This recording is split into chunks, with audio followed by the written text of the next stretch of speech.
तो आपको सुबह सुबह उठा दिया है 99 नोट्स ने। We are here in old Rajendra नगर।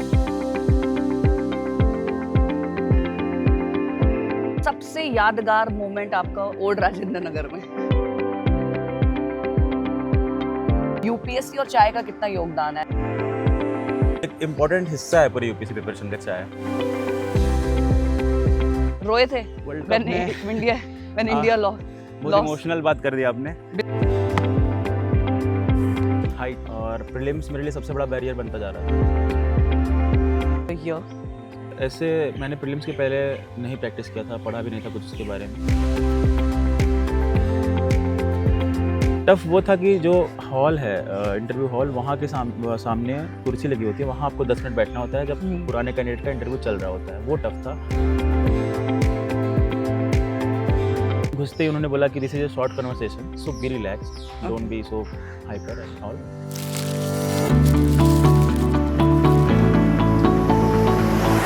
बहुत सारे टॉपर्स को भैया आपने पोहा खिलाया है ना, thank you so much, this is heaven. अब आप सोच रहे हैं कि ये दो पोहा क्या कर रहे हैं।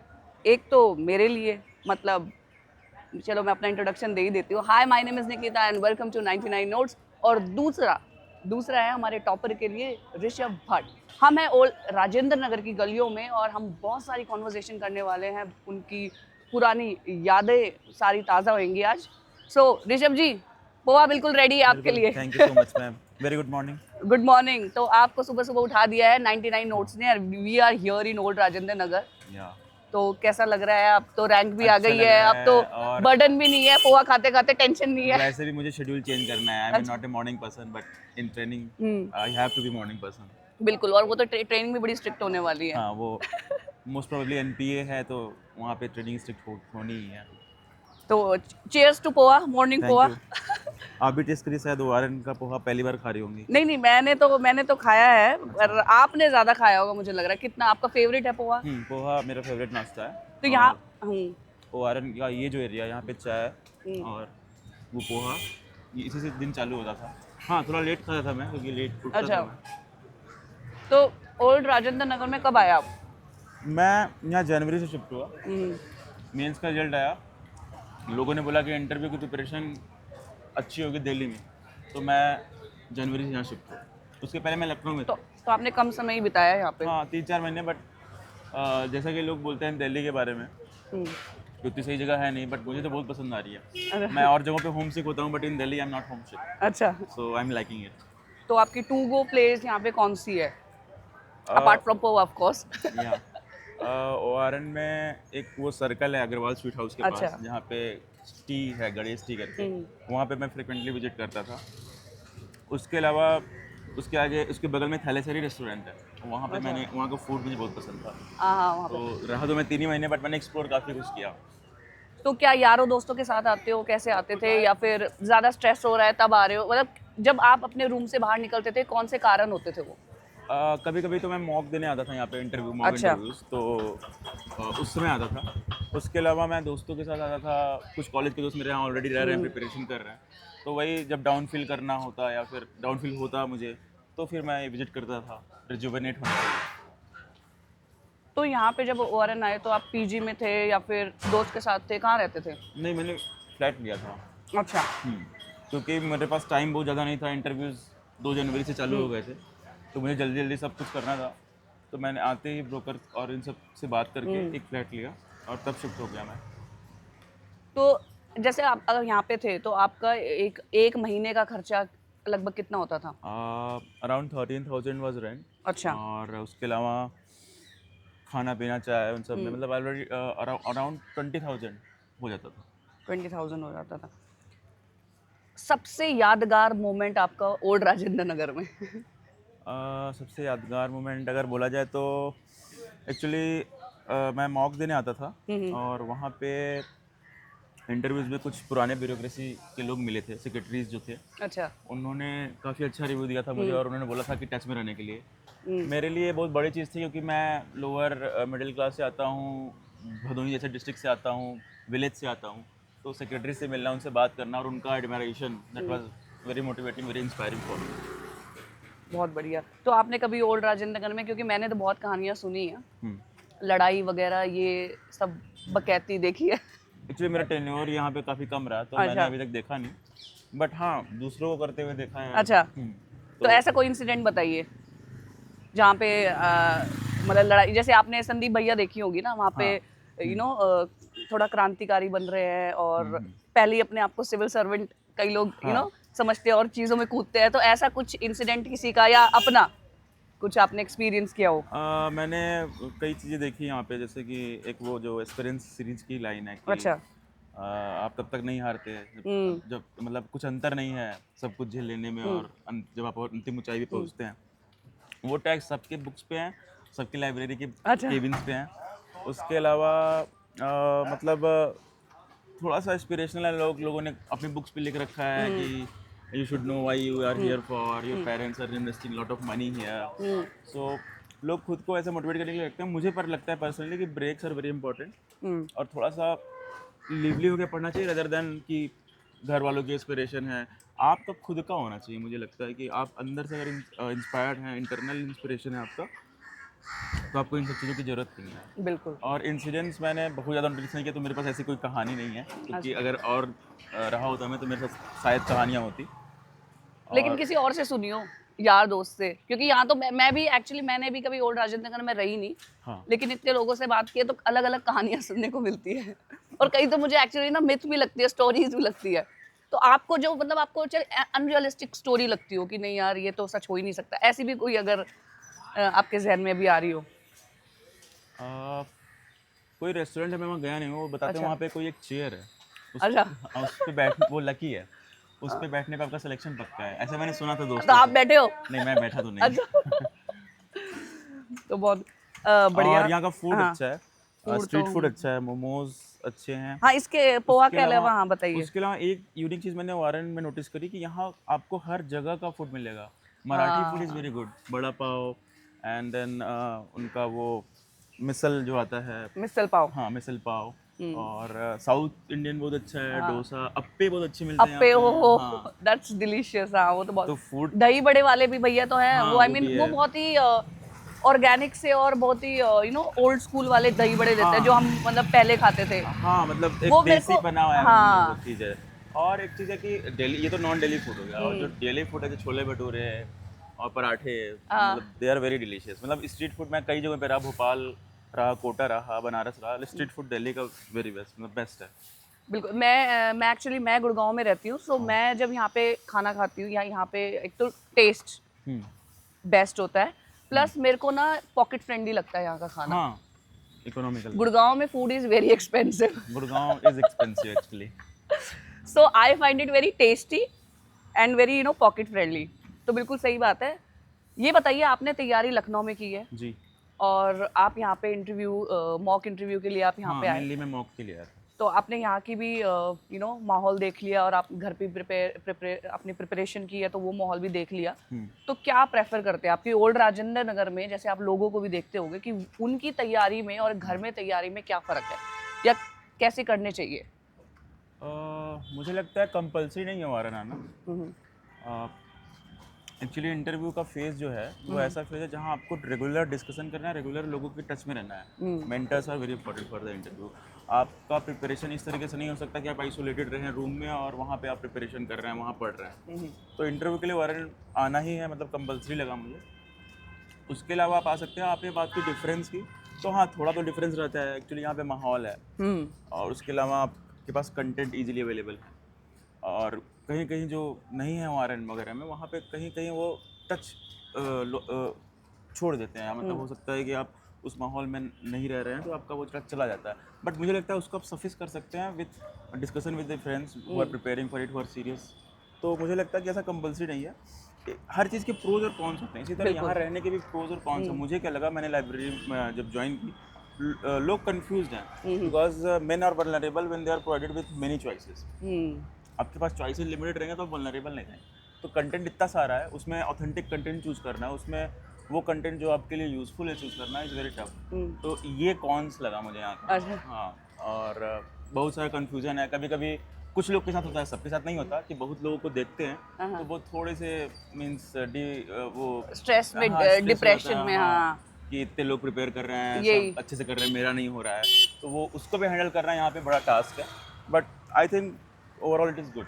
बिल्कुल सही कहा आपने कि दोनों चीज़ ही है हाँ। कि पूरा जो माहौल बना रहता है कि यार यार ये नहीं रह गया, ये क्या रह गया, अच्छा तू भी ये भी कर रहा है भाई, तू ये भी कर रहा है, मेरे को भी करना है, ये चीज़ है। और फोमो भी है हाँ कि कि यार ये ना रह जाए, इसने तो ये किया है हाँ, बहुत सारा कंटेंट है, उसके अलावा कोचिंग्स हैं और ढेर सारी, तो उसको उसमें ऑथेंटिक चूज़ करना और खुद के स्ट्रेटेजी पे थोड़ा सा कॉन्फिडेंट रहना इज़ वेरी इंपॉर्टेंट। बिल्कुल बिल्कुल। गोवा में तो मज़ा आ गया, खाना पीना हो गया। अब आप बहुत अच्छे से ओल्ड राजेंद्र नगर की फेमस चाय पिला दीजिए हमें। बिल्कुल, चलिए आपको चाय आपने चाय की बात की, ओआरएन की बहुत चाय बढ़िया। ये बहुत फेमस है, आप इसको ट्राई करिए। खुशबू खुशबू ही आ रही है इतनी अच्छी। ये हम लोग का एनर्जी बूस्टर है। हाँ, ये यही मैं पूछने वाली हूँ कि यूपीएससी और चाय का कितना योगदान है, आई मीन कितना कनेक्टेड है दोनों। मीन्स वही मैंने जैसे बोला, एनर्जी बूस्टर है, तो हम लोग पढ़ते हैं 2-3 घंटे, उसके बाद फिर बाहर आते हैं लाइब्रेरी के बाहर, चाय पीते हैं। मीन्स एक इम्पॉर्टेंट हिस्सा है पूरी यूपीएससी प्रिपरेशन का चाय। मैं एक्चुअली चाय पीता नहीं था, कॉलेज के दौरान मैं चाय अच्छा। पीता नहीं था और उतना मैं फ़ैन नहीं था। कुछ लोग होते हैं ना कि चाय एकदम इम्पॉर्टेंट है उनके लाइफ में, चाहिए ही चाहिए। बट मैं जब यूपीएससी में लाइब्रेरी ज्वाइन किया तो आपको नींद भी लगती है, लोग पी रहे हैं तो आपको पीना पड़ेगा। अगर आपको डिस्कशन करना है तो आप चाय की टपरी पे जाकर डिस्कशन करेंगे। कोई छोटी-मोटी बात करनी है, टेस्ट डिस्कशन करना है, स्ट्रेटजी के ऊपर बात करनी तो है, तो आपका मतलब सबसे बड़ा जो साथी कहते हैं यूपीएससी हाँ, जर्नी में वो चाय है। चाय, म्यूज़िक, पोएट्री ये भी बोल सकते हैं। बट तो चाय सबसे ये इम्पोर्टेंट। जो टपरी होती है चाय की टपरी, तो ये भैया तो बहुत बढ़िया कॉन्वर्सेशन सुनते होंगे, डीप कॉन्वर्सेशंस, भैया आपको ये भी बता देंगे डिस्कशंस। कि कौन सा चैप्टर इम्पोर्टेंट है। अच्छा। हाँ, वाह। तो मुझे लगता है कि भैया से भी थोड़ी कोचिंग वोचिंग लेनी चाहिए हमें। बिल्कुल, बिल्कुल। इतने दिन से हैं यहाँ पे, ये सुन रहे हैं तो हाँ जी, हाँ जी। बहुत बढ़िया। मैं तो यही सोच रही हूँ कि भैया से नेक्स्ट क्लासेस मेरी भैया से है। दोस्तों के साथ तो मैंने यहाँ पे बहुत चाय पी है और बहुत मज़े किए हैं, डिस्कशंस किए हैं और तो अब बस चाय पानी हमारा बढ़िया हो गया है, नाश्ता। तो अब आपके साथ डीप कॉन्वर्सेशन करते हैं आपकी प्रिपरेशन, आपकी जर्नी, आपके अप्स एंड डाउन के बारे में, बिल्कुल, बिल्कुल। क्योंकि ये जर्नी बहुत इम्पोर्टेंट है। हाँ, so let's go and discuss. Thank you.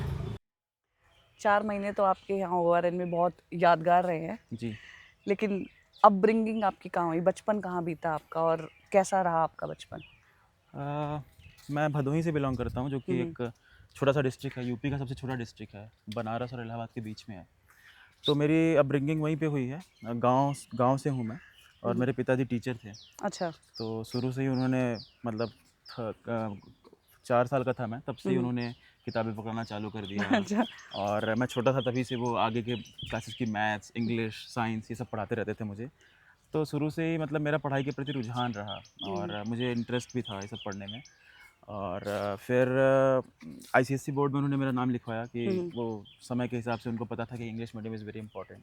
शुरू के 5th क्लास तक मैं हिंदी मीडियम से पढ़ा हूँ यूपी बोर्ड से। अच्छा। हाँ, तो फिर 5th से मैं आईसीएसई बोर्ड में पढ़ा और जैसा कि भदोही एक backward regions of the country में आता है, ईस्टर्न यूपी है। वहाँ पे अभी भी हमारे लिए जो लैडर है to cross that economic status, to cross that social status, that it is bureaucracy only, that is government services only. तो दादाजी, पापा, सोसाइटी सब ने मतलब एक करिश्मा है गवर्नमेंट सर्विस का। जब भी डीएम पास कर रहा है, डीएम की गाड़ी जा रही है, हाँ। एसपी गाड़ी जा रही है, तो थोड़ा-सा था। और मुझे वैसे भी अंतर्राष्ट्रीय गतिविधियाँ जो हो रही हैं, जैसे मुझे बहुत ज़्यादा अट्रैक्ट करता था कि कोई डीएम काम कर रहा है डिस्ट्रिक्ट में, जैसे फॉरेन मिनिस्टर बोल रहे हैं यूनाइटेड नेशंस में, तो ये सब मैं शुरू से ही पढ़ता था। अखबार मेरे डेली लाइफ का रूट, मतलब इवन स्कूल टाइम से ही मैं अखबार को एकदम इन डेप्थ पढ़ता था। तो मैथ फिजिक्स में भी अच्छा था। मैं 10th में डिस्ट्रिक्ट टॉपर था आईसीएसई में 2014 में।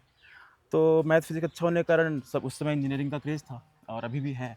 तो मैं इंजीनियरिंग की तरफ गया, फिर मुझे कॉलेज मिला एनआईटी भोपाल और मैकेनिकल इंजीनियरिंग स्ट्रीम था मेरा। तो मैंने किया, बट थोड़ा-सा मेरा जो इंक्लिनेशन था इधर ज़्यादा था, तो मुझे फिर लगा कि जॉब नहीं करूँगा मैं और मैं प्लेसमेंट वगैरह में बैठा नहीं।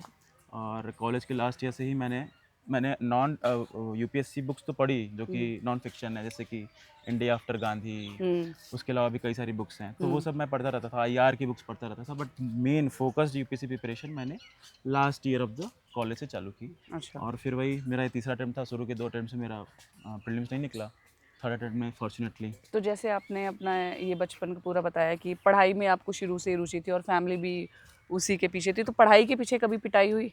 हाँ, शुरू में जब पापा जब आप वो बदल रहे थे मेरा हाँ। स्टैंस कि अब पढ़ाई के प्रति इंक्लिनेशन इसका बढ़े, हाँ। तो कई बार होता क्या था, वो टीचर थे हम्म। और मैं क्लास सेकंड या थर्ड में रहता था तो भी मुझे क्लास 8th में बुला लेते थे अच्छा। कि क्लास 8th की ये मैथ्स की प्रॉब्लम है, हाँ। क्लास 8th की ये इंग्लिश ट्रांसलेशन इसको सॉल्व करो। अच्छा, जैसे वो मूवी में होता है 3 इडियट्स में। हाँ, हाँ, कि अपर क्लासेस का वो सॉल्व करता था।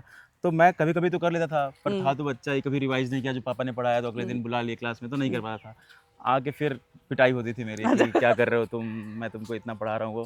फिर मैं जब आईसीएसई बोर्ड में गया तो वहाँ पे परमानेंट मैं टॉपर था क्लास का। एक बार मेरी 4th रैंक आ गई थी, हाँ। 5th 6th क्लास में। अच्छा, तो फिर पिटाई तो नहीं बोलूँगा, बट हाँ, बहुत सा ज़्यादा हार्ड 4th रैंक में भी हाँ, डांट हाँ, पड़ी है हाँ, हाँ, मतलब? डाँट ओह पड़ी माय है। गॉड। तो एक शुरू से ही एक पुश था, नज़ था हम्म। कि you have to be best और क्रीम में रहना है आपको। हम्म। तो कहीं न कहीं मुझे लगता है उसका भी कंट्रीब्यूशन रहा कि मेरे अंदर एक रहा कि जो भी क्रीम सर वो है इंडिया में सर्विसेज़ में या जॉब में, वही अचीव करना है मुझे।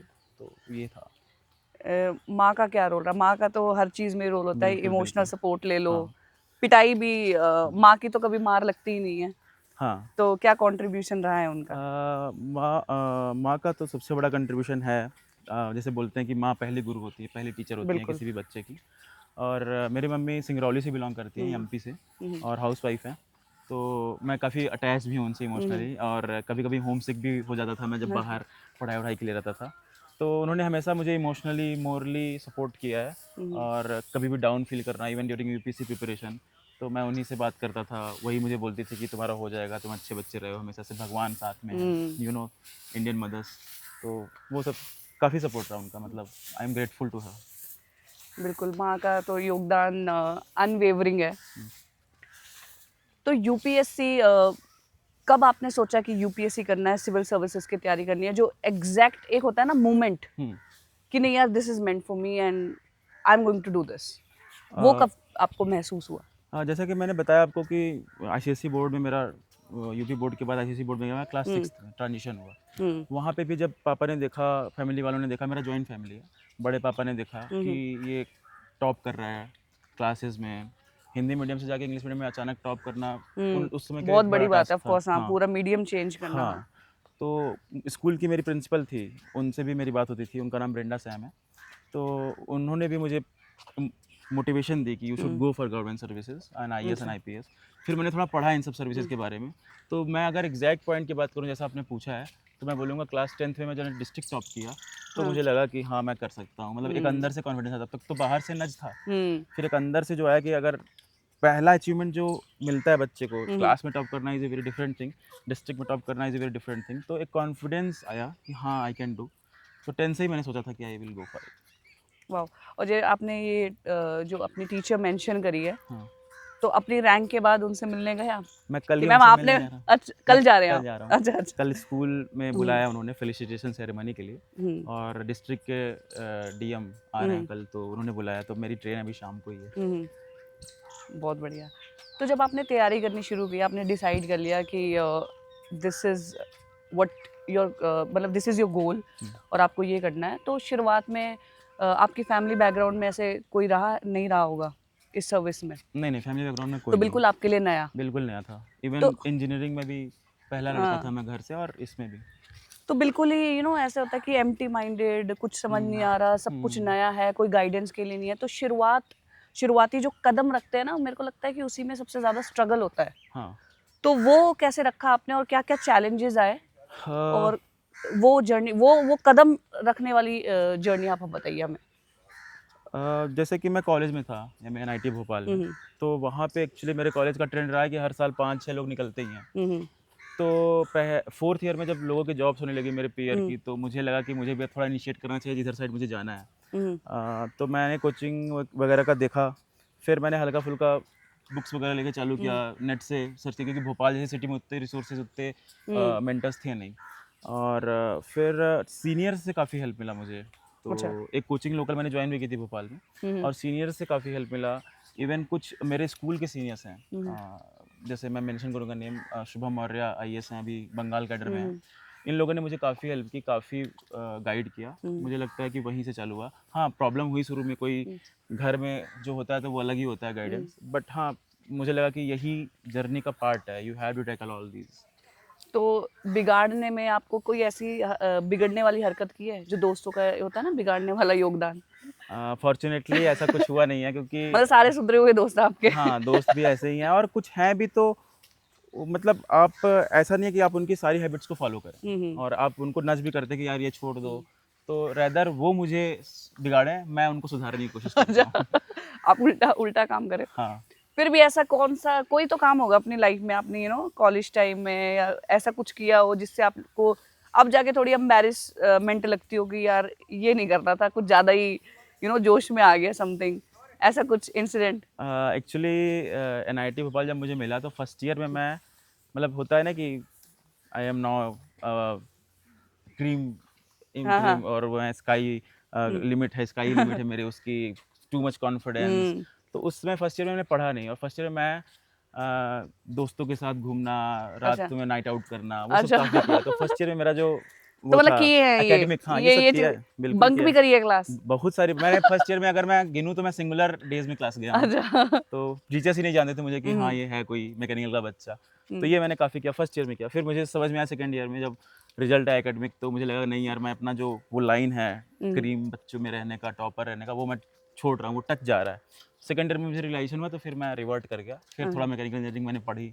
हम्म फर्स्ट ईयर में तो पढ़ाई से एकदम, तो फिर सेकेंड ईयर से मैं मैकेनिकल इंजीनियरिंग की तरफ भी ध्यान दिया। थोड़ा मेरा इंटरेस्ट था यूपीएससी साइड, तो मैंने अदर बुक्स भी पढ़ना चालू की। हम्म जो सोशल इशूज़ या पॉलिटिकल इशूज़ से रिलेटेड बुक्स थी, इंडिया का हिस्ट्री हो गया, इंडिया इंडिपेंडेंस कैसे गेन किया, एंसेंट इंडिया के क्या वो थे एस्पेक्ट्स थे, ये सब बुक्स मैंने चालू की पढ़ना।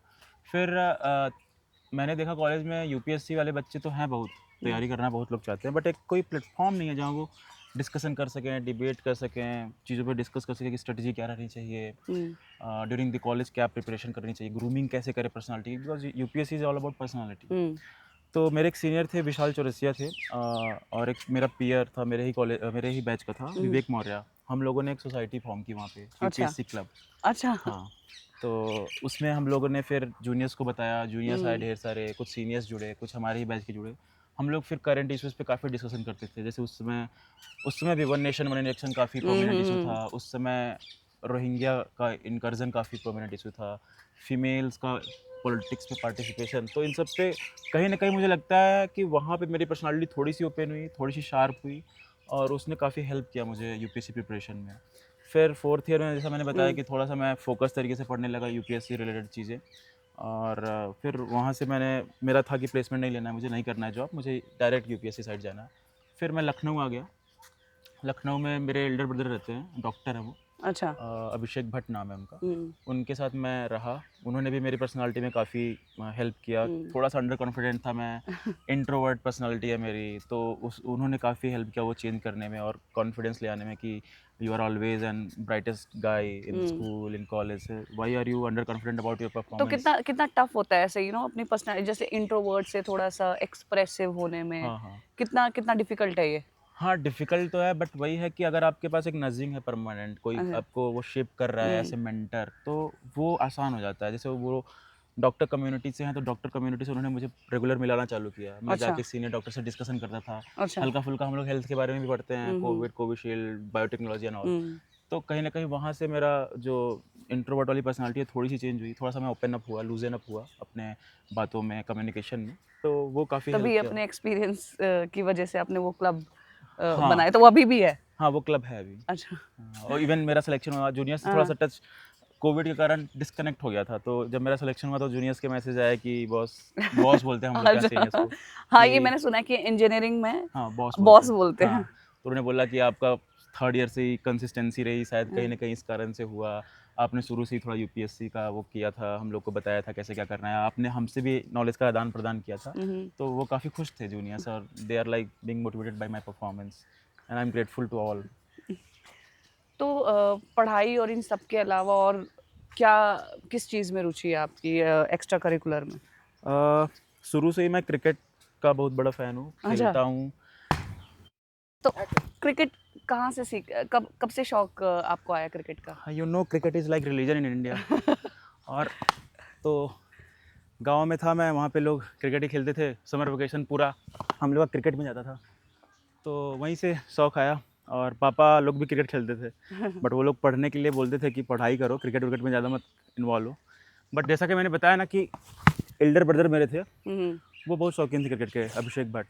उन्होंने खेला भी है काफ़ी, लेदर क्रिकेट खेला है, तो उनसे सीखा मैंने और वहीं से हम हॉबी हो गई मेरी ये। काफ़ी इन्वॉल्व था मैं इसमें। प्रोफेशनल ट्रेनिंग आपने ली है क्रिकेट में? लेदर क्रिकेट खेला है काफ़ी, ट्रेनिंग नहीं अच्छा। ली है। कॉलेज क्रिकेट टीम में था। Even during UPSC preparation Lucknow में मैं क्लब्स में खेलता था, क्लब्स का हिस्सा था मैं लखनऊ क्रिकेट क्लब्स में, लोकल क्रिकेट क्लब्स जो थे वहाँ पे मैं हिस्सा था उसका। तो अभी वर्ल्ड कप में आप क्या कर रहे थे?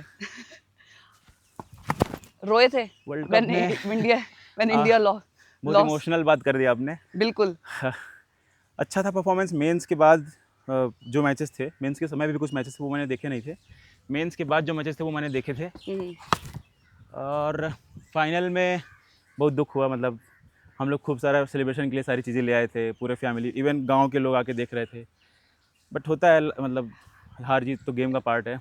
हर मैच में हमें बुरा लगता है एज एन इंडियन जब इंडिया लूज करती है इन वर्ल्ड कप, लेकिन इस टाइम हमें क्रिकेटर्स के लिए बुरा लग रहा था। हाँ, मतलब ड्यूरिंग द होल टूर्नामेंट बहुत अच्छा, बहुत आउटस्टैंडिंग fabulous। परफॉर्मेंस है इंडियन टीम का, चाहे बैटिंग में हो, बॉलिंग में हो, इवन टीम स्पिरिट भी काफ़ी सही थी। तो मुझे लगता है कि बहुत ज़्यादा डिसअपॉइंटिंग था वो। इवन हैंगओवर 6-7 दिन लग गया उतरने में। अच्छा। हाँ, चाय वाय पी के दोस्तों के साथ मिल के बहुत परेशानी थी। तो दुख आपका ज्यादा गहरा था? बहुत गहरा था, पूरे इंडिया का गहरा था, मेरा ही नहीं। नहीं, वो तो था ही। तो जब माइंड फ्रेश करने के लिए प्रिपरेशन में, हाँ, मैं हर 15 दिन पे क्रिकेट खेलता था, पूरा लेदर क्रिकेट, तो 20 ओवर्स बॉलिंग क्रिकेट। या बैटिंग? बैटिंग। अच्छा। बैटिंग मतलब है, मैं ओपन करता हूँ टीम के लिए अभी भी। जब जाता हूँ लखनऊ, अभी तो दिल्ली शिफ्ट हो गया मैं, लखनऊ जाता हूँ तो मैं वहाँ पे क्लब्स में खेलता हूँ अभी भी। मौका मिलेगा तो किन के साथ खेलना चाहेंगे अब करंट क्रिकेट टीम में? Obviously Virat Kohli, because batting पसंद है और most important batsman, most famous batsman है वो, तो विराट कोहली। पुराने क्रिकेटर्स में जैसे मैंने बताया सचिन तेंदुलकर, वैसे आज उसका बर्थडे भी है। ओह। और ओवरऑल मैं सचिन तेंदुलकर से काफ़ी इंस्पायर्ड हूँ लाइफ में। क्रिकेट में फेवरेट तो है ही, उसकी जो हम्बलनेस है, डाउन टू अर्थ पर्सनालिटी है, उसके अलावा डेडिकेशन, उनसे सिर्फ क्रिकेट ही नहीं, बहुत कुछ सीखने लायक सीखने है। को मिलता है। बिल्कुल। Overall he is a very perfect human. And same goes to I think Virat. या विराट सर से भी बहुत कुछ सीखने को मिलता है। विराट का हार्ड वर्क, रेजिलियंस, वो जो डाउनफॉल था विराट का, उसके बाद रिबाउंड करना, परफॉर्मेंस गेन करना, उससे काफ़ी कुछ सीखने मिलता है। और सबसे बड़ी चीज़ मैं जो विराट कोहली से सीखता हूँ, सर ही बोलूँगा मैं, विराट सर बोलूँगा। तो वो ये है कि चाहे उनकी परफॉर्मेंस अच्छी हो, बुरी हो, बट वो अभी अपना कॉन्फिडेंस कभी लूज़ नहीं करते, सेल्फ कॉन्फिडेंट। और वो बहुत इंपॉर्टेंट है यूपीएससी में भी और किसी भी स्फीयर ऑफ द लाइफ में। Wow, beautiful. सो अब एक रैपिड फायर राउंड हो जाए। रैपिड फायर तो आपको पता ही होगा, तो आपको वन वर्ड में जवाब देना है एंड विद इन 15 सेकंड, जल्दी। बिल्कुल। Okay, starting from your favourite food. Veg biryani. Okay, वैसे वेज बिरयानी नाम की कोई चीज़ नहीं होती। हाँ, लोग बोलते हैं, but it is subjective. Favourite place in the world I according to think you? London. Okay. I want to visit. Okay. Favourite book? Favourite book Bhagavad Gita मुझे बहुत पसंद है, रामचरितमानस पसंद है। और ऐसे बुक्स की बात करें तो अभी हमारे फॉरेन मिनिस्टर की एक बुक आई है, अच्छा। एस जयशंकर की, द इंडिया वे और वाई भारत मैटर्स, वो दोनों मैंने पढ़ी और काफ़ी पसंद है। Favourite subject in school? History. Okay. Favourite 4 letter word starting from B? B, ball. वाह। मॉर्निंग पर्सन और नाइट पर्सन? Night person. वो तो आप सुबह ही बता दिया था आपने कि सुबह बुला लिया। What are you afraid of? Height. One thing you wished you could enjoy more? I think during college years I was so restrictive. One word. One word. I 15 can say seconds. cricket. You lost in this question. Cricket. if you were write a book, what it would be about? Poetry, Hindi poetry. Favorite officer in the service? Currently he is serving in MP cadre IAS officer, Shri P. Narahari. Okay, so हम end करते हैं इसका. If not IAS, then what? I was inclined to social services, then I can say that NGOs, working in NGOs. Okay, so you got a 9 out of 10. Oh, thank you. That is a good score, I think. हाँ, good score. So proud of you. So कैसी रही आपकी पूरी UPSC journey? Full of ups and downs. कभी motivation high होता था, कभी बहुत डाउन फील होता था, और वो सबके साथ होता है। और थोड़ा कॉन्फिडेंट था मैं, क्योंकि कॉलेज ठीक था, एकेडमिक कैरियर मतलब पीछे जो स्कूल में था वो अच्छा था, तो आई वॉज कॉन्फिडेंट कि I will sail through. But पहला अटेम्प्ट में प्रीलिम्स नहीं हुआ, मार्जिन से ही नहीं हुआ, तो फिर वही रिबाउंड किया अपने आप को, प्रोसेसेस को थोड़ा सा चेंज किया, एनालाइज किया। सेकेंड अटेम्प्ट में फिर थोड़ा मेरे साथ एग्ज़ाम एनग्जाइटी है, तो सेकेंड अटेम्प्ट में फिर मेरे साथ ये हुआ कि प्रेशर में मैं अच्छा परफॉर्म कर नहीं पाया, तो प्रीलिम्स मेरा सेकेंड अटेम्प्ट में भी नहीं निकला था। उसके अलावा कुछ ऐसी चीज़ें थी जिस पे मैं ध्यान नहीं दे रहा था। थर्ड अटेम्प्ट में मैंने ये थोड़ा सा कमिट किया कि इसको लास्ट अटेम्प्ट रखूँगा मैं, और प्रीलिम्स मेरे लिए सबसे बड़ा बैरियर बनता जा रहा था। मैं कॉन्फिडेंट था कि मेंस में सेल थ्रू कर जाऊँगा। यूपीएस ये ऑप्शनल जो है आपका, पीएसआईआर जो मेरा ऑप्शनल है, उसको मैंने उसकी आंसर राइटिंग काफ़ी प्रैक्टिस की थी, और नोट्स कई बार पढ़ चुका था मैं। तो मुझे प्रीलिम्स पे काफ़ी काम करना था, तो मैंने इस अटेम्प्ट में प्रीलिम्स पे ही काफ़ी काम किया, और उस पे मैंने एक चीज़ देखा, जो गलतियाँ मैं कर रहा था वो ये था कि मैं केवल नॉलेज के बेस पे जा रहा था प्रीलिम्स के लिए। बट केवल नॉलेज से होना नहीं है, आपको थोड़ा सा गेसिंग टेक्निक्स, एलिमिनेशन टेक्निक्स, स्मार्ट तरीके से क्वेश्चन को अटेम्प्ट करना, हैबिट में ले आना है एमसीक्यू को सॉल्व करने का। जैसे मैंने 2 अटेम्प्ट में टेस्ट कम लगाए थे, 10 8-10 ऐसे लगाए थे। इस अटेम्प्ट में मैंने कम से कम 60 टेस्ट लगाए। तो आप, UPSC is all about being in habit. Like for prelims you should have habit of solving MCQs. For mains you should have habit of writing answers, good answers, and for interview you should have habit of giving a balanced and accurate answers. So it is about bringing a habit of things. तो ये आपने कब evaluate किया कि prelims में आपको ये चीज़ techniques लगानी है? व्हेन डिड यू फाइंड जब 2 फेलियर्स हुए, और जिन दोस्तों के निकल रहे थे, जिन सीनियर्स के निकल रहे थे, जिन एक्सपीरियंस के जो साथ में लाइब्रेरी में थे उनके निकल रहे थे, उनसे मैंने बात की कि उनका क्या अप्रोच है। कुछ टॉपर्स टॉक भी सुनी, कुछ मैंने स्कूल के सीनियर से बात की। तो लोगों ने बताया कि तुमको थोड़ा स्मार्ट होना पड़ेगा, तुमको थोड़ा सा टेक्निक्स लगानी पड़ेंगी, तुमको थोड़ा सा एलिमिनेशन और गेसिंग और स्मार्ट तरीके से अप्रोच करना पड़ेगा एमसीक्यू को। बिकॉज क्या है कि केवल नॉलेज में आपको 20-25 क्वेश्चन आएंगे 100 में से। अब आप इस बार का कट ऑफ देखिए, 75 कट ऑफ है। 200 मार्क्स में 75 जिसका है वो क्लियर कर रहा है उसको। तो मैंने फिर ये देखा, ये तो पहला चीज़ होगा। दूसरा, मेरी मैपिंग थोड़ी अच्छी नहीं थी, तो मैपिंग को मैंने अच्छे से किया, मैपिंग क्वेश्चंस लगाए, पुराने PYQs देखे। मैपिंग आपको इतना एज देता है, जैसे एक्सप्लिसिटली आपके क्वेश्चन मैपिंग के सही होंगे ही, इम्प्लिसिटली आपके जो डायरेक्ट क्वेश्चन मैपिंग से नहीं पूछे गए हैं वो भी सही होंगे। जैसे कोई इंटरनेशनल ऑर्गेनाइजेशन पूछा गया है, तो वो अगर आपको मैपिंग आपने किया है, उसके आसपास के देश पता हैं, जैसे टर्की का एक क्वेश्चन आया था पिछले साल 2022 में, तो आपको अगर टर्की के नेबरिंग कंट्रीज़ पता हैं तो आप क्वेश्चन वो लगा सकते हैं। तो ऐसे थर्ड है, इन्वायरमेंट और साइंस एंड टेक का हिस्सा जो है, जो वेटेज है वो बढ़ा है। तो environment and science and tech को मैंने डेली बेसिस पे पढ़ा। इंडियन एक्सप्रेस में जो साइंस एंड टेक के आर्टिकल्स आते थे उनके थोड़े से नोट्स भी बनाए थे। तो मुझे लगता है ये 3 चीज़। चौथी चीज़ जो मैंने की कि एग्ज़ाम एंग्जाइटी दूर करने के लिए मैंने एग्ज़ाम एनवायरनमेंट बैठ के मॉक देना चालू किया, rather than giving it in library, giving it online. जो भी तरीके से यूपीएससी में रियल होता है, 9 से 9:30 से 11:30 पेपर हो रहा है, तो मैं उसी टाइम पे देता था और एग्ज़ाम हॉल में बैठ के देता था। अच्छा। रेदर देन गिविंग उसको अटेम्प्ट करना रूम पे ले आके। तो मुझे लगता है बबल्स वाला जो है कि आपको 2 घंटे में 100 बबल्स भरने हैं, 100 क्वेश्चन अटेम्प्ट करके जो सही किया आपने उसको बबल्स भरने हैं, तो वो भी प्रैक्टिस हो जाती थी मेरी। जो एग्ज़ाम एंग्जाइटी थी वो भी दूर हो गई। तो मेरे साथ ये था फैक्टर। तो मुझे लगा थर्ड अटेम्प्ट में मैंने ये चीज़ों को थोड़ा सा एनालाइज़ किया, देखा, उस पे काम किया, और आई थिंक दैट वर्कड। लेकिन इस बार तो टफ भी बहुत आया था। हाँ, और इस बार सीसैट ने तो हाँ, इस बार पेपर टफ था। सीसैट का तो बहुत ही टफ था। सीसैट का अच्छा, बिल्कुल ही out of the box questions आए थे। हाँ, मैंने तो मतलब मैं इंजीनियरिंग बैकग्राउंड से हूँ। मेरे 2 जिसमें मेरे प्रीलिम्स नहीं निकले उसमें सीसैट में मेरे अच्छे नंबर थे, अबव 100 थे। इस बार मुझे लगा कि सीसैट निकलेगा या नहीं निकलेगा, बट फॉर्चुनेटली अभी मार्कशीट आई है तो उसमें भी मेरे 90 मार्क्स तो हैं। जब पेपर दिया तो ऐसा ही लग रहा था कि नहीं यार, हाँ, नहीं, हाँ, क्योंकि जिस भी बच्चे से मैं पूछ रही थी ना, हाँ, वो यही बोल रहे थे कि यार कुछ नहीं बता सकते। कुछ कह नहीं सकते थे। इवन जीएस का पेपर इतना टफ था। थर्ड अटेम्प्ट था मेरा, तो काफ़ी कुछ स्टेक्स पे थे। तो उसके बाद पेपर देने के बाद मूड वैसे ही ख़राब हो गया। जो बीच का हिस्सा था उसमें मैं भैया के साथ था, उनसे यही बोल रहा था कि अब ख़त्म, फिनिश्ड, एवरीथिंग इज़ फिनिश्ड, और I have accepted it, I am totally out of this zone. तो उन्होंने बोला नहीं, सीसैट अच्छे से दो, सीसैट भी बहुत बड़ा फैक्टर होता है उसको। मैंने कहा मुझे लगता था सीसैट तो ईजी आएगा, उसको तो मैं कर ही लूँगा, पर सीसैट देखा तो इतना टफ। अब उसमें और दिमाग ख़राब कि सीसैट ही नहीं निकलेगा। और फिर मैंने सीसेट के नंबर इवन कैलकुलेट भी नहीं किए, कोचिंग के की से मैंने मिलाए भी नहीं। जीएस का मिलाया था तो मेरा वही 84 टू 94 वाला रेंज इसके बीच में आ रहा था। तो मुझे लगता रहा था कि जीएस तो हो जाएगा, सीसेट का मैं श्योर नहीं था क्योंकि मिलाया नहीं था। तो फिर रिजल्ट आया, फॉर्चुनेटली हो गया, god grace, due to god's grace. तो मुझे लगता है कि प्रीलिम्स 3 स्टेज के थ्रू मैं गुजरा, प्रीलिम्स, मेंस, इंटरव्यू। मुझे प्रीलिम्स टफेस्ट स्टेज लगा। तो जैसे कि आपने 3 बार मेरे को लगता है कि आपको ज़्यादा एक्सपीरियंस और आप बेहतर बता पाएंगे जैसे जो इस बार प्रीलिम्स दे रहे हैं। सो ऐसी कौन सी गलती ना करें जो आपने हाँ करी है अपने प्रीलिम्स में स्पेसिफिकली? हाँ, कुछ पॉइंट्स हैं, जैसे स्टैटिक जो बुक्स हैं आपकी, उसको बार बार रिवाइज करिए। उसमें जो चीज़ें याद नहीं होती उसके नोट्स बना लीजिए। हर चीज़ का नोट्स नहीं बनाना होता है। मैं थोड़ा वैसे वैसे पढ़ता हूँ कि नोट्स बनाना मुझे बहुत ज़्यादा पसंद नहीं है। रैदर देन बुक्स में ही मैं बार बार पढ़ूंगा, हाईलाइट करूँगा, वो अच्छा है।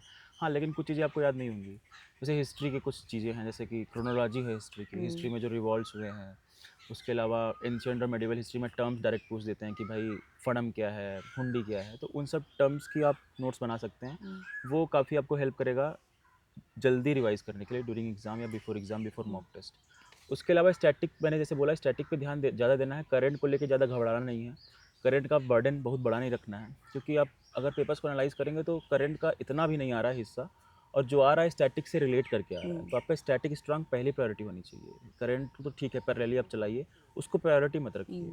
दूसरा, जैसे कि मैंने बताया कि मैपिंग और इन्वायरमेंट और साइंस एंड टेक, इन तीनों को आपको रेगुलरली पढ़ना है, रेगुलरली इनकी प्रैक्टिस करनी है, क्योंकि 30 से 40 क्वेश्चन आ जा रहे हैं इनसे, इनसे जुड़े हुए, तो वो बड़ा रोल प्ले कर रहे हैं, मैपिंग और ये साइंस एंड टेक। उसके बाद मेरा ये कहना है कि मॉक टेस्ट को लगाइए तो उनको एनालाइज भी करिए, रदर देन जस्ट आप मॉक टेस्ट लगा के घर आ गए, स्कोर पता चल गया, आपने एनालाइज नहीं किया। एनालाइज का मतलब मेरा ये है कि अगर आपने 40 मॉक टेस्ट लगाए हैं तो आपके पास 80 पेज का या 100 पेज का एक नोट्स होना चाहिए उन क्वेश्चंस के जो क्वेश्चंस आपके गलत हुए हैं। ये टेक्निक मैंने थर्ड अटेम्प्ट में लगाई थी, मेरे एक अच्छा। सीनियर ने बताई थी। तो वो बहुत ज़रूरी है। उससे क्या होता है कि आपके वीक एरियाज भी पता चलते हैं। आपके पास 100 पेजेस का एक बल्कि और अच्छा कॉस्ट टू बेनिफिट रेशियो वाला जो मटेरियल बन जाता है, तो वो रिवीजन आप जब करते हैं तो वो काफ़ी हेल्प करता है। तो मॉक टेस्ट का एनालिसिस बहुत ज़रूरी है। मॉक टेस्ट लगाते तो सब है, उसका एनालिसिस करना बहुत इंपॉर्टेंट है। चौथी चीज़, सबसे इंपॉर्टेंट चीज़ एग्ज़ाम की सेल्फ कॉन्फिडेंस, और ड्यूरिंग एग्ज़ाम आपको घबराना नहीं है, क्योंकि आपको हमेशा सरप्राइजेस मिलेंगे। ड्यूरिंग प्रीलिम्स सरप्राइजेस आएंगे ही आएंगे। पैटर्न बदला रहेगा, क्वेश्चन अब्रप्ट रहेंगे, कोई वेटेज किसी का बहुत ज़्यादा बढ़ जाएगा। जैसे मॉडर्न का सब पहले 10 क्वेश्चन आते थे तो सब सोचते थे कि मॉडर्न खूब सारा पढ़ के जाए, इस बार 2-3 ऐसे आए थे। तो आपको सरप्राइजेस के लिए रेडी रहना है, और वहाँ पे आपको ये सोचना है कि यूपीएससी ने ऐसा नहीं बनाया पेपर कि वो डुएबल नहीं हो बच्चों के लिए। कुछ ना कुछ आपको एक रास्ते होंगे, लैकुनाज होंगे, उसमें कुछ ऐसे पॉइंट्स होंगे जो आपको हिट करना है, और वो तभी हिट होंगे जब वहाँ पे काम एंड कूल रहेंगे। तो काम कूल होना, उसको आप मेडिटेशन के थ्रू होइए, एग्ज़ाम प्रेशर को बार बार फेस करिए मॉक्स के दौरान, या जैसे भी आपके लिए हो, जो जो आपके लिए काम करता हो, जो आपके लिए बेनिफिशियल हो, वो करिए। बट काम एंड कूल रहना प्रीलिम्स के दौरान बहुत इंपॉर्टेंट है। बिल्कुल। सो मेंस में आपने क्या स्ट्रैटेजी, मेंस आंसर राइटिंग में क्या स्ट्रैटेजीज आपकी थी, एंड स्पेशली एस्से में? हाँ, अ, मतलब ऐसे मैंने प्रीलिम्स के पहले नहीं प्रैक्टिस किया था, पढ़ा भी नहीं था कुछ उसके बारे में।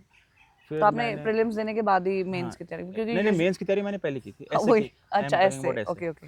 मेंस इतना मैं वही बल्कि मैं वही नहीं मैं आई नहीं वाज सरप्राइज्ड।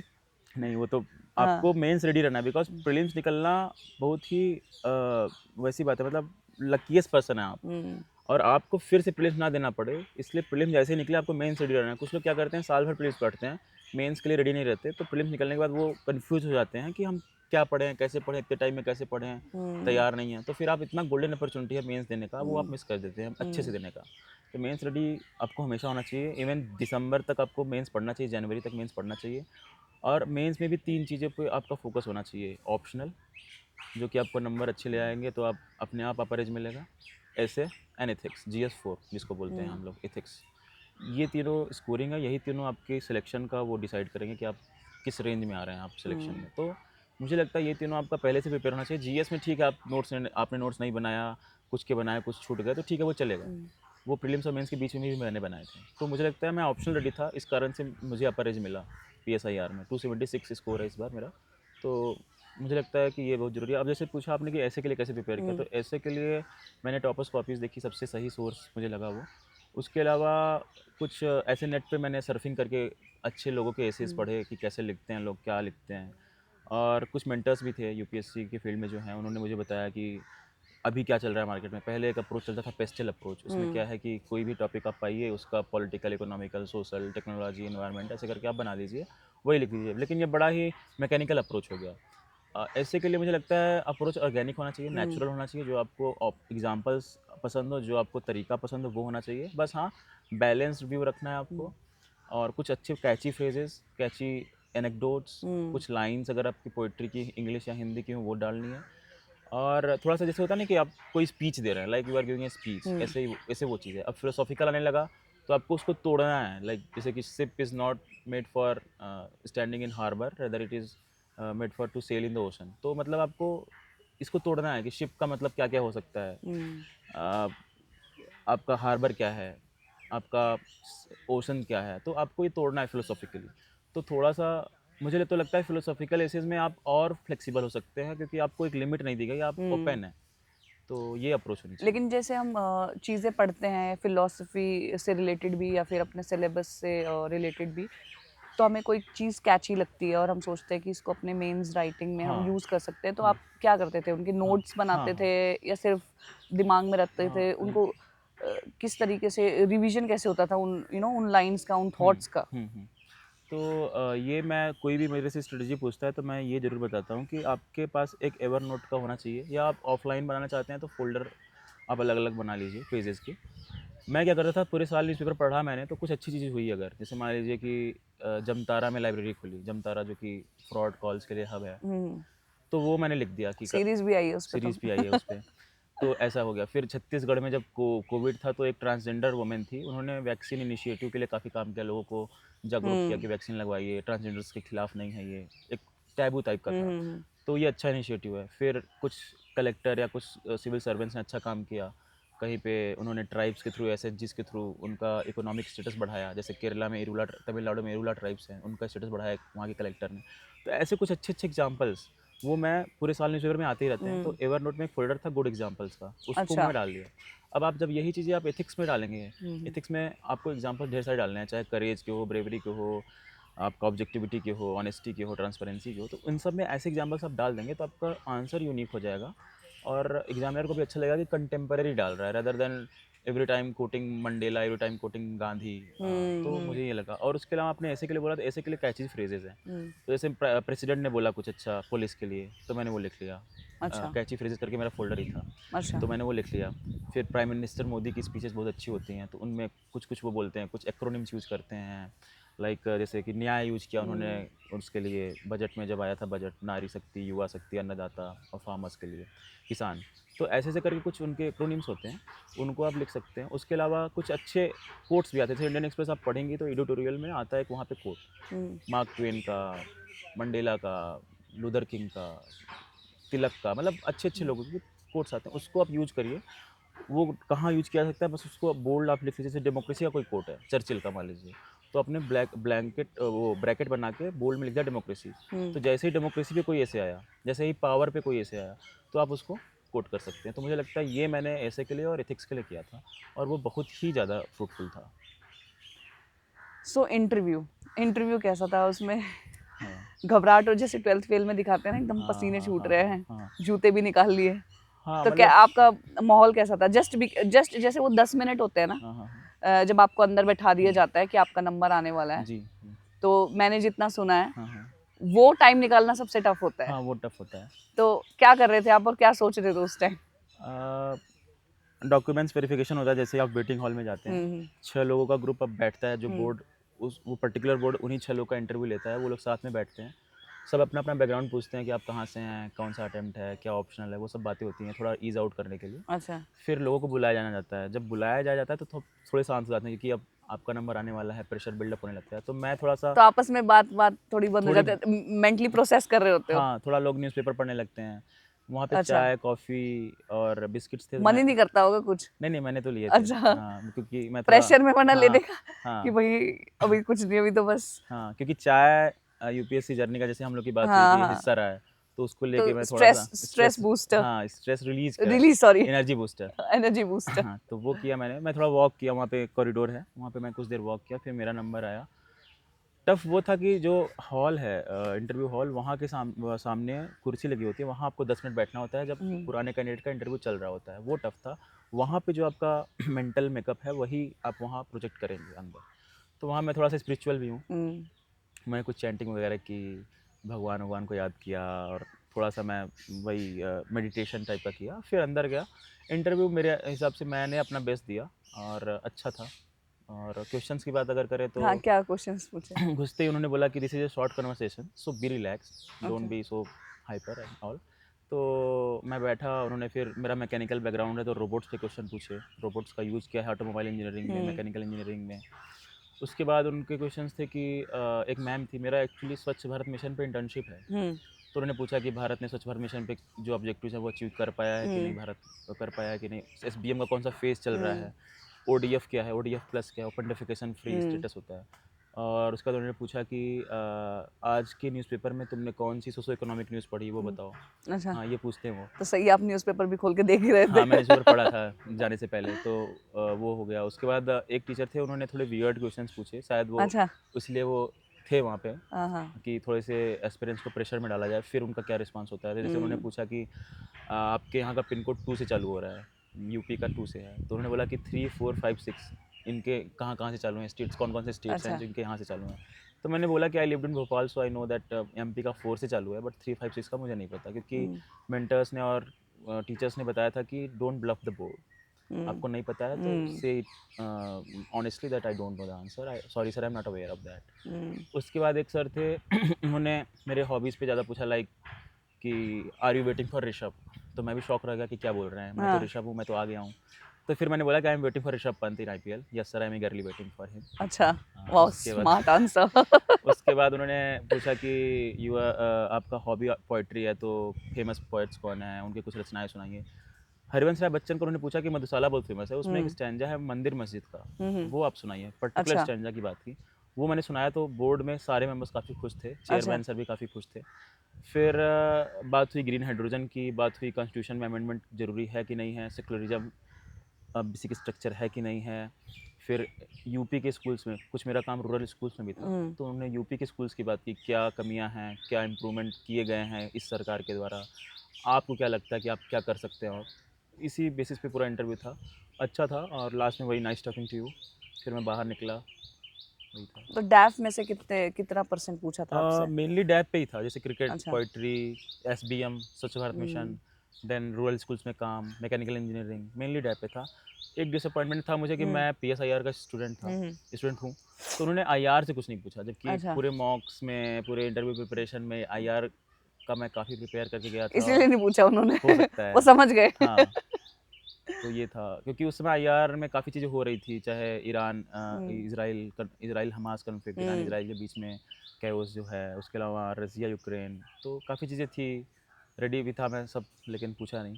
पिछले साल तो वैसे भी आईआर का सिलेबस बढ़ गया, हाँ बहुत सारी चीजें पढ़ने को मिली। हाँ, काफ़ी सारी, कोविड के बाद हाँ। नया वर्ल्ड ऑर्डर आ रहा है, नया वर्ल्ड ऑर्डर उभर रहा है, इंडिया का रोल असर्टिव हो गया, G20 हुआ, तो ये सब चीज़ें थी।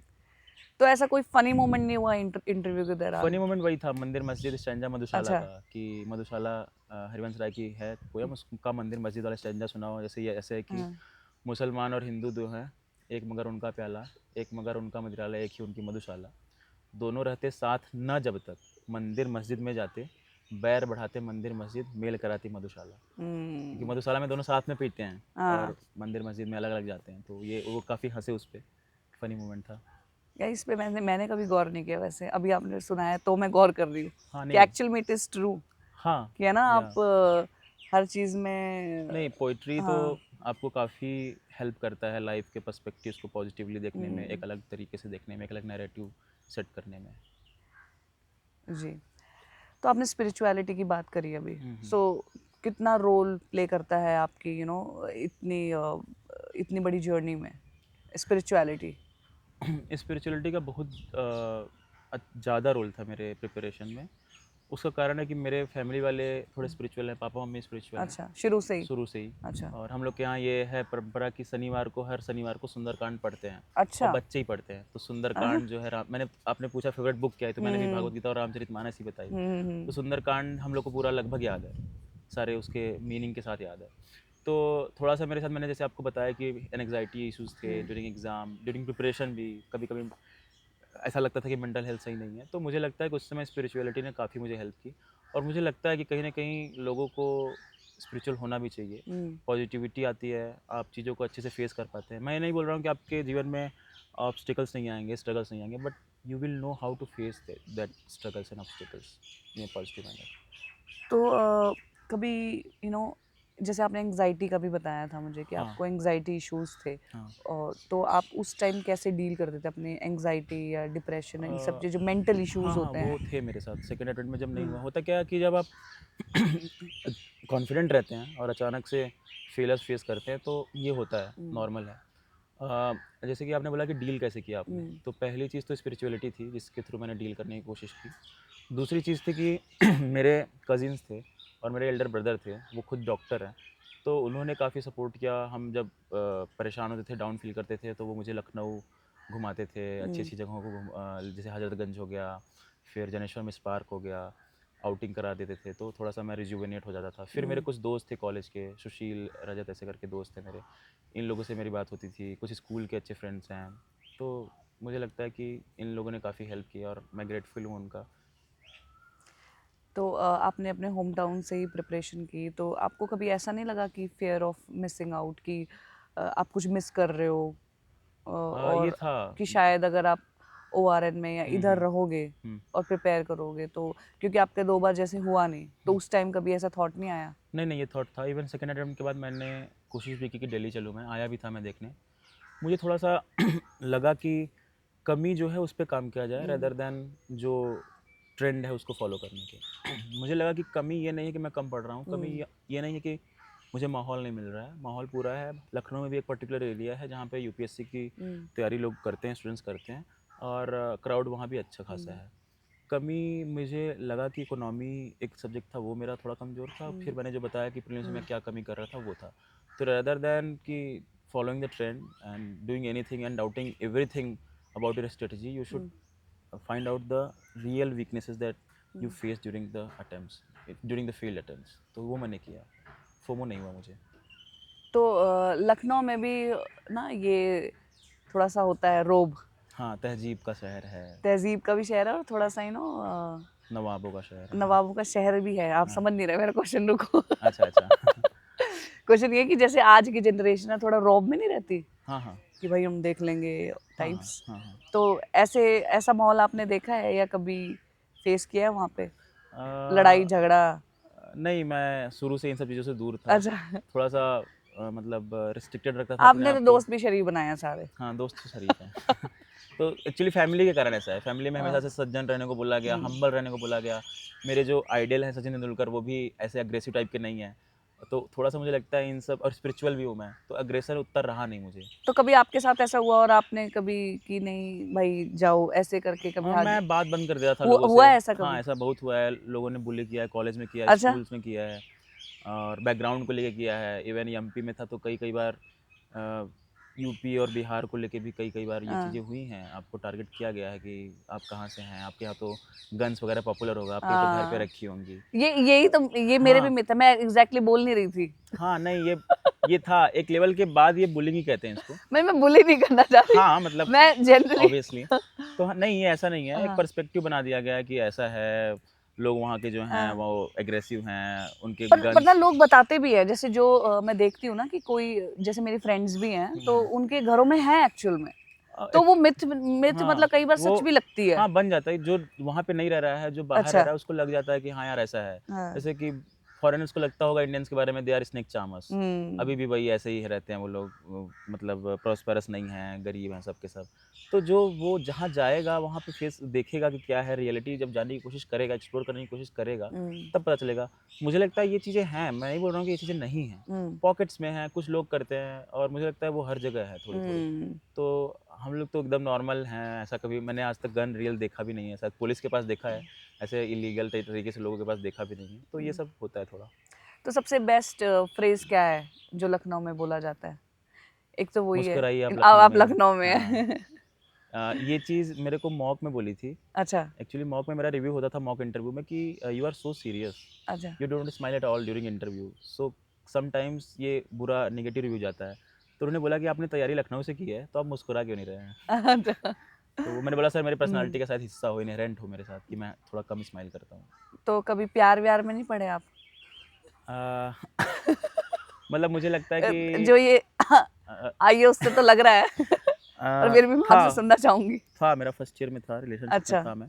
स्कूल की ही एक थी लड़की हुँ, और उसके साथ मैं 7-8 महीने था और उसके बाद मेरा ब्रेकअप हो गया हुँ। और कहीं न कहीं वो भी एक रोल था कि मैं स्पिरिचुअल थोड़ा और हुआ। अच्छा। थोड़ा मैं रिबाउंड हुआ। जैसे मैंने बताया कि फर्स्ट ईयर में मेरा उतना नहीं था पढ़ाई के प्रति ध्यान, करियर के प्रति ध्यान और इन्हीं चीज़ों में इन्वॉल्व था ज़्यादा, तो एकेडमिक परफॉर्मेंस भी बिगड़ा। फिर जब मुझे लगा कि इस इन्वेस्टमेंट का कोई मतलब नहीं निकला 8 महीने का, तो फिर मैं रिबाउंड हुआ। सेकंड ईयर से मैंने चीज़ों को बदला, खुद को बदला, करियर के प्रति थोड़ा सीरियस हुआ, तो मुझे लगता है वो ट्रांजिशन था। उसके बाद मैंने थोड़ा डिसाइड भी किया कि इन सब चीज़ों में तब तक नहीं इन्वॉल्व होना जब तक करियर नहीं बना लूँ, तो अभी तो कोई नहीं है तो वैसे। दोबारा अब रैंक आने के बाद उन्होंने रीच आउट नहीं किया? किया, बधाई नहीं दी? किया। अच्छा, सही है। फिर आपने बोला नहीं इंतकाम देखेगी? नहीं, नहीं वो सब मैंने बताया ना मैं एग्रेसिव नहीं हूँ तो अच्छा, आपने वो लाइन नहीं बोली आप चलो हुँ। बढ़िया है पर तो उसके बाद कोई ऐसा रिलेशनशिप नहीं, उसके बाद काफ़ी लोगों ने अप्रोच किया पर मैंने मना किया कि क्योंकि आप फिर अब हाँ, आपका फोकस हाँ, मुझे लगा कि मैं थोड़ा-सा डाइवर्ट हो जाता हूँ। कुछ लोग पैरेलल चलाते हैं, मैं नहीं बोल रहा हूँ और कुछ लोग चला सकते जैसे हैं। 12th फेल के 12th हमारे फेल के हैं और अभी पुराने टॉपर थे कनिष्क कटारिया सर थे, अच्छा उन्होंने भी अपने क्रेडिट दिया था गर्लफ्रेंड को। बट हुँ, सबकी पर्सनैलिटी अलग-अलग है और सबके तरीके अलग-अलग हैं पढ़ने के या किसी चीज़ को देखने के। तो मुझे लगता है कि मैं डिस्ट्रैक्ट होऊँगा, मैं हुँ, एक ही चीज़ कर सकता हूँ एक टाइम पे। अब शायद मैं हुँ। इस साइड देखूँ, अब मुझे मौका मिला है तो। तो जैसे आपने वो फेज़ भी किया होगा तो जो इमोशनल ब्रेकडाउन होता है, नॉट वो जस्ट मतलब रिलेशनशिप में बहुत सारे कारण और भी होते हैं। हुँ, तो इमोशनल ब्रेकडाउन में कैसे अपने आप को यू नो गैदर करें हाँ, and keep on going with the preparation if somebody is facing this type this of issue issues. और द अदर इशू हाँ। मुझे लगता है कि थोड़ा तो ओवर एनालिसिस से बचना चाहिए कि ये हो गया तो मैं ऐसा हूँ, मेरी ये चीज़ गलत है, मेरी ये चीज़ गलत है, तब आप हर चीज़ को डाउट करने लगते हैं। दूसरा आपके पास कुछ ऐसे दोस्त हों, कुछ ऐसे परिवार के लोग हों, कुछ ऐसे क्लोज़ सर्कल में लोग हों, जिनसे आप कभी भी 24/7 अगर आप वो अवेलेबल रहेंगे तो आप उनसे बात करिए, कर सकते हैं। वो आपको उनका जो वाइब हो पॉजिटिव, ऐसा नहीं कोई नेगेटिव वाइब्स नहीं। ऐसे कुछ लोग मैंने सेलेक्ट किए थे, उन्हीं से बात करता था जब डाउन फील करता था तो। उसके अलावा आपको आपका एक एक्सटर्नल इंस्पिरेशन होना चाहिए, आइडियल होना चाहिए, बुक्स आप कुछ पढ़ सकते हैं। उसका एक इंटरनल भी होना चाहिए कि भाई आप इसीलिए स्पिरिचुअलिटी इंपॉर्टेंट है कि आपको एक पर्पस मिल जाता है लाइफ का कि आपका पर्पस है क्या यहाँ आने का, केवल यही सब है फिल्थी इश्यूज में इन्वॉल्व होने का या कोई नेगेटिवली आपसे ट्रीट ट्रीट किया आपको या बुली किया तो आप उसी के बारे में सोच रहे हैं। आपका पर्पस हायर है, तो आपको रेदर इन सब चीज़ों को फोकस करना है, छोटी चीज़ों को फोकस नहीं करना है। और आप जैसे ही दूसरी चीज़ पे या बड़ी चीज़ पे फोकस करते हैं ना, आपका ध्यान इधर से भटक जाता है। तो मैं भी 3-4 महीने आफ्टर दैट स्टेज था परेशान, नहीं पढ़ पाता था, नहीं इन्वॉल्व हो पाता था एक्टिविटीज़ में, इवन क्रिकेट छोड़ दिया था मैंने, नहीं मन लगता था। तो फिर मैंने यही सब किया जो मैंने बताया और मुझे लगता है उससे बहुत हेल्प मिला, मेरी पूरी पर्सनैलिटी चेंज हुई। सो पूरी जर्नी में आपकी 3 ऐसी मेजर मिस्टेक्स जो आपको लगता है आपने की है यूपीएससी जर्नी में। यूपीएससी जर्नी में 3 मेजर मिस्टेक्स की बात करूँ तो मैं पहला तो ओवर कॉन्फिडेंट हम्म पहले अटेम्प्ट में ही बोलूँगा मैं ओवर कॉन्फिडेंस था। दूसरा मैं बोलूँगा कि थोड़ा-सा क्या है कि कन्वेंशनल चलना रहता था ना स्मार्ट चलने। हम्म जैसे कन्वेंशनल पढ़ता था मैं जैसे स्कूल में, वही तरीका पढ़ने का, ऐसे-ऐसे पढ़ लेते हैं, ये कर लेते हैं। थोड़ा स्मार्ट तरीके से पढ़ना पड़ेगा क्योंकि स्कूल का सिलेबस, यूपीएससी का सिलेबस बहुत बहुत अंतर है। आपको जो आईक्यूज़ को हिट करना पड़ेगा, आपको पर्टिकुलर एरियाज़ चूज़ करने पड़ेंगे। ऐसा नहीं कि बुक खोला पहले पेज से लेके लास्ट पेज तक स्कूल की तरह सब पढ़ डाला। आपको फोकस कुछ एरियाज़ पे ज़्यादा करना पड़ेगा, कुछ पे कम करना पड़ेगा, ऐसे पढ़ना पड़ेगा। तो स्मार्ट तरीका होना चाहिए पढ़ने का। तीसरा मिस्टेक अगर मैं बोलूँ अगर है तो ये है कि कुछ सब्जेक्ट्स पे मैंने कम ध्यान दिया, जैसे इकोनॉमी दूसरे 2 अटेम्प्ट्स में। मुझे लगा नहीं इकोनॉमी हो जाएगा और थोड़ा-सा मैं जैसे कि होता है ना आपने बोला कि आप ओआरएन से दूर रहे तो थोड़ा-सा ही हम्म मुझे लगा कहीं न कहीं कि एक बार मैं देखता हूँ कि क्या चल रहा है मार्केट में, कैसे लोग अप्रोच कर रहे हैं। तो मेरे कुछ दोस्त थे कॉलेज के ओआरएन में, उनसे मैंने बात की। ये भी एक तरीका है अगर आप टियर 2 सिटीज़ में रह रहे हैं, ओआरएन में नहीं रह रहे हैं, आप उससे भी हेल्प ले सकते हैं। तो उन्होंने बताया कि यार अभी तो ये चल रहा है मार्केट में, ये ज़्यादा फ्रूटफुल होगा करना, ये तुम गलती कर रहे हो, इकोनॉमी में ये चीज़ें पढ़ो। तो मैंने वो किया, तो मुझे लगता है ये 3 मिस्टेक्स थी मेरी। So now when you look back to your journey तो how you have improved as a person as a person मैं बोलूँ तो अगर आप मुझे 3 साल पहले देखती तो आप नहीं बिलीव करती कि मैं ऐसा कैसे हो गया हूँ। अच्छा कॉन्फिडेंट हो गया मैं मैंने चीज़ों को थोड़े पॉजिटिव तरीके से देखना शुरू किया। मैं हर चीज़ से थोड़ा डरता था, वो कम हुआ मेरा। उसके अलावा मुझे लगा कि हाँ, मेरे ऐसे लोग भी जो ऐसे बैकग्राउंड से आते हैं वो भी कुछ कर सकते हैं, they can get their name in that Holi PDF. तो मुझे बिलीव हुआ कि हाँ, हार्ड वर्क का कोई शॉर्टकट है नहीं, हार्ड वर्क ज़रूरी है, सकारात्मकता ज़रूरी है, सेल्फ कॉन्फिडेंस ज़रूरी है। मुझे लगता है यही 3 का मॉकटेल ही है जो आपको सक्सेस तक पहुँचाएगा। अगर इस जर्नी में, यूपीएससी जर्नी में अगर आपको बोला जाए कि आई मीन यूपीएससी जर्नी नहीं, मैं कहूँगी प्रोसेस, यूपीएससी एग्ज़ाम का जो प्रोसेस है उसमें कोई चेंज करने के लिए आपको बोला जाए तो व्हाट वुड यू चेंज? कुछ चीज़ें हैं जैसे कि प्रीलिम्स वो फेज़ है जहाँ आप नॉन सीरियस एस्पिरेंट्स को हटाते हैं। तो उसको थोड़ा-सा आप उस तरीके से बनाइए कि नॉन सीरियस लोग हटें उसमें, रेदर देन आप एकदम अब्रप्ट बनाने के और थोड़ा-सा अजीब-सा पेपर सेट करने के। उसमें क्या होता है कि कुछ सीरियस एस्पिरेंट्स भी हट जाते हैं। तो ये हुआ सकता है। फिर एक एक जो ईयर लॉन्ग प्रोसेस है ना, इसको छोटा किया जा सकता है। ये तो कई कमिटीज़ ने भी सजेस्ट किया है। आप रेदर मेंस और इंटरव्यू के बीच में थोड़ा टाइम कम कर दीजिए। प्रीलिम्स और मेंस के बीच में ठीक है टाइम ठीक है, या तो प्रीलिम्स का ऐसा कुछ करिए कि जो आपका मई में चालू हो रहा है, फिर आपका 3 महीने बाद मेंस हो रहा है, फिर आपका मार्च में ही हो रहा है, तो आप 6 महीने या 3 महीने का प्रोसेस करिए। प्रीलिम्स से कुछ दिन बाद ही मेंस रख दीजिए, उसी के कुछ दिन बाद इंटरव्यू रख लीजिए, तो आप ट्राई करिए कि 3-4 महीने में हो जाए। तो इससे क्या होगा ना कि जो एस्पिरेंट्स है वो और चीज़ों पे भी ध्यान दे पाएंगे, जिनको बैकअप सोचना है, जिनको थोड़ा सा इंटर्नशिप या ट्रेनिंग या कहीं कुछ जॉब करना है, वो और चीज़ों पे भी ध्यान दे पाएंगे रेदर देन ईयर लॉन्ग। बहुत एग्जर्शन हो जाता है इस ईयर लॉन्ग प्रोसेस में। मुझे लगता है ये चीज़ें इंप्रूव की जा सकती हैं। तो ऋषभ एस्पिरेंट को जो तैयारी करने लगा था, उनको क्या एडवाइस देना चाहोगे आप? और मेरा एडवाइस ऐसे ऋषभ बहुत हैं अभी, हाँ, हाँ, हाँ। तो उन ऋषभ्स को भी, और जो ऋषभ तैयारी करने लगा था हाँ, मतलब फर्स्ट मेरा ईयर में। एडवाइस ये है, पहला एडवाइस ये है कि आप family pressure, social pressure, peer pressure में तैयारी मत करिए। आपका इंटरनल इंस्पिरेशन बनाइए, अगर नहीं है तो भी बनाइए आप। आप समझिए कि इस सर्विस में आने के बाद आपको करना क्या है। क्योंकि अगर आप एक्सटर्नल बनाएँगे तो आप बीच-बीच में डाउन फ़ील करेंगे और प्रॉब्लम्स होंगी। तो आप इंटरनल इंस्पिरेशन बनाइए, एक सर्विस के लिए एक मोटिव रखिए कि हाँ, मुझे इसलिए आना है। दूसरा, कॉन्फिडेंट जो मैंने बोला ना, सेल्फ कॉन्फिडेंस, वो बहुत इंपॉर्टेंट है, उसको आप रखिए, उसको आप कैरी करिए।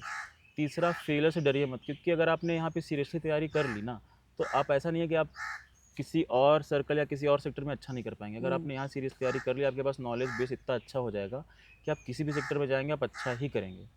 तो ठीक है, प्रोसेस को एंजॉय करिए, जो भी आप पढ़ रहे हैं उसको एंजॉय करिए। अगर आपका रिजल्ट अच्छा है तो अच्छा है, नहीं आया तो फिर ठीक है। मतलब इसमें क्योंकि मैं ये बोल रहा हूँ कि हार्डवर्क के अलावा लक का भी बहुत बड़ा रोल है इस एग्जाम में। जैसे बोलेंगे हार्डवर्क का पावर है लक, अगर हार्डवर्क कम रहेगा तो पावर आप कितनी भी लगे कम ही आएगा, लेकिन हार्डवर्क ज़्यादा रहेगा तो एक तरह से लक जो है हार्डवर्क को बूस्ट करता है, आपके उनके रिजल्ट्स को बूस्ट करता है। तो लक का भी फैक्टर है, इसलिए मैं बोल रहा हूँ कि ठीक है, अगर नहीं हुआ तो एक्सेप्ट करिए और आप किसी भी सेक्टर में अच्छा कर सकते हैं। और कई सारे मेरे सीनियर्स हैं, कई सारे मेरे दोस्त हैं जो इस फील्ड में थे, नहीं कर पाए अनफॉर्चुनेटली, वो अच्छा और जगह पे कर रहे हैं, एनजीओज़ में अच्छा कर रहे हैं, प्राइवेट कंपनीज़ में अच्छा कर रहे हैं, इवन कुछ ने खुद के स्कूल्स भी खोली हैं, बच्चों के साथ एजुकेशन पे काम कर रहे हैं, कुछ हेल्थ पे काम कर रहे हैं। तो आपको अल्टीमेटली सोशल सर्विस करनी थी, तो आपके लिए और भी एरियाज़ हैं करने को। मुझे ये करना है कि आप प्रोसेस को फॉलो करिए और then go through the flow. So जिस चीज़ के लिए आपने इतनी मेहनत की थी, now you are here and about to serve the country, तो क्या ऐसी वैल्यूज़ है अपनी जो आप इस सर्विस में इम्प्लीमेंट करेंगे? एंड कुछ और अगर आपने सोचा है, कुछ अब जब सर्व करेंगे तो यू गोइंग टू इम्प्लीमेंट, सो उसके बारे में प्लीज़ बताइए। वैसे काफ़ी चीज़ें जो आप कर पाएंगे वहाँ सर्विस में, वो सर्विस में आने के दौरान ही पता चलती हैं, लेकिन जितना मुझे नॉलेज है और जितना मैं चाहता हूँ कि मैं ये सब चीज़ें करूँ, उस हिसाब से मैं ये बोल सकता हूँ कि हाँ, जैसे कि जैसे जिस एरिया से मैं आया हूँ वहाँ पे वल्नरेबल क्लासेस काफ़ी सारे हैं, तो उन पे काम करना है, उनके लिए काम करना है। उसके अलावा थोड़ी सी जो एजुकेशन सिस्टम है और हेल्थ जो है वो, क्योंकि एजुकेशन सिस्टम में रूरल स्कूल पे काफ़ी काम किया हूँ और भैया डॉक्टर हैं, तो हेल्थ वाला जो सिस्टम है पूरा मेडिकल, उससे भी मैं काफ़ी टच में हूँ। तो मुझे इन दोनों एरियाज़ पे काफ़ी फोकस करना है और एक्सपेक्ट कर रहा हूँ कि आईपीएस मिलेगा तो मेरा डोमेन थोड़ा सा अलग हो जाएगा, लॉ एंड ऑर्डर हो जाएगा। तो वहाँ पे इंटीग्रिटी का काम, ऑनेस्टी का काम, लोगों के लिए पुलिस अवेलेबल हो, लोगों के लिए एक्सेसिबल हो पुलिस, और उनका पुलिस से कम्युनिकेशन अच्छा हो रेदर देन जो अभी रफ एक बना हुआ है सोसाइटी में, और पुलिस से वो सिक्योर फील करे रेदर देन वो फियर फुल रहे उनसे। तो मुझे लगता है कि इन सब चीज़ों पे काम करने का है मेरा, मतलब मैं चाहूँगा कि इन सब चीज़ों पे काम करूँ मैं। वंडरफुल। सो आपने बताया था कि आप कविता भी लिखते हैं, हाँ। तो उसके बारे में कोई ऐसी अच्छी सी कविता सुनाइए और फिर आज का हम अपनी कॉन्वर्जेशन आपकी कविता के साथ एंड करते हैं। जी। रिसेंट में मैंने एक कविता लिखी थी इंटरव्यू के पहले, कि भीषण गर्मी होती वर्षा का आधार, जैसे सुख का आना दुख के उस पार, नव पल्लव को आना ही है पतझड़ के पश्चात, जैसे उषा की किरणें चीरती है अंधेरी रात। इन क्षणिक पलों से वीर नहीं घबराते, अपने भुज बल पर शंका नहीं जताते, वो खुद पे रखते हैं विश्वास अटल, युद्ध भूमि में आशा होता उनका संबल। सुख दुख का ये चक्र अनूठा, जीवन का आधार विशेष, पर मनुपुत्रों को लड़ने होंगे जीवन के संग्राम अशेष। Wow amazing. ये किस टाइम लिखी थी आपने? ये मैंने इंटरव्यू के पहले लिखी थी, अच्छा अभी? हाँ। Wow thank you. That's amazing. Thank you. So बड़ा मज़ा आया ऋषभ Thank जी, you, बहुत ma'am. कुछ सीखने को मिला आपकी जर्नी से। Thank and you I so hope much. सारे एस्पिरेंट्स भी आई होप कि आई एम श्योर कि बहुत कुछ सीखेंगे। So thank you so much Thank you, and ma'am. All the very best for your future Endeavour. Thank you, ma'am. Thank Thank you. you so much.